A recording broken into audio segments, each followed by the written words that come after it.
నమస్కారం అండి. ఈ రోజు అయితే మనం పప్పు నూనెతో దొండకాయ పాలేసి ఇగురు కూరను అయితే చూద్దామండి వీడియోలో.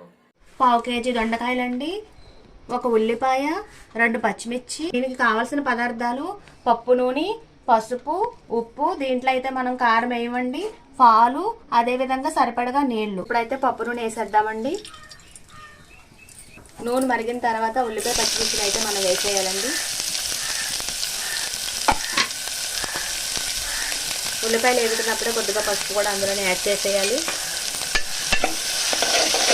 ఈ కూరను అయితే మనం పాలలోనే వండుకొని 2 విజిల్స్ అయితే వేసుకుంటే కరెక్ట్గా మెజర్మెంట్ సరిపోతుందండి. ఉల్లిపాయలు కొంచెం వేగిన తర్వాత పసుపు ఉల్లిపాయలు అయితే మగ్గిపోతాయండి. ఇప్పుడైతే ఉల్లిపాయలు వేగిపోయినాయి కదండి, దొండకాయ ముక్కలు అయితే వేసేద్దాం. ఇప్పుడు నూనెలో కాసేపు వీటిని అయితే మగ్గనిద్దాం. దీంట్లో అయితే మనం అస్సలు కారం వేయమండి, ఓన్లీ పచ్చిమిర్చి వేసి వండుకుంటే పప్పు నూనెతో ఈ కూర అయితే చాలా కమ్మగా ఉంటుందండి.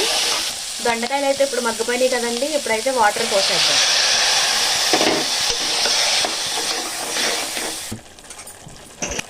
ఇప్పుడైతే మూతను పెట్టేసి 3 విజిల్స్ అయితే వేయించుకుందామండి. 3 విజిల్స్కి అయితే ఇప్పుడు ఇలా ఎగిరిపోయింది కదండి. ఇప్పుడు ఇందులో అయితే మనం పాలు పోసేద్దాం. పాలు పోద్దాం ఈ కూరలో. పాలు వేసిన తర్వాత కొంచెం సేపు ఇలా అయితే ఎగరాలండి. కర్రీ అయితే అయిపోయిందండి. ఇలా జారుగా ఉన్నప్పుడు ఈ కూరని అయితే దింపేసుకోవాలండి. ఇప్పుడు ఇది కమ్మగా ఉంటుంది, అన్నం వేసుకుని మనం తింటే చాలా కమ్మగా ఉంటుందండి. పాలు వేసిన దొండకాయ కూర ఎగురు.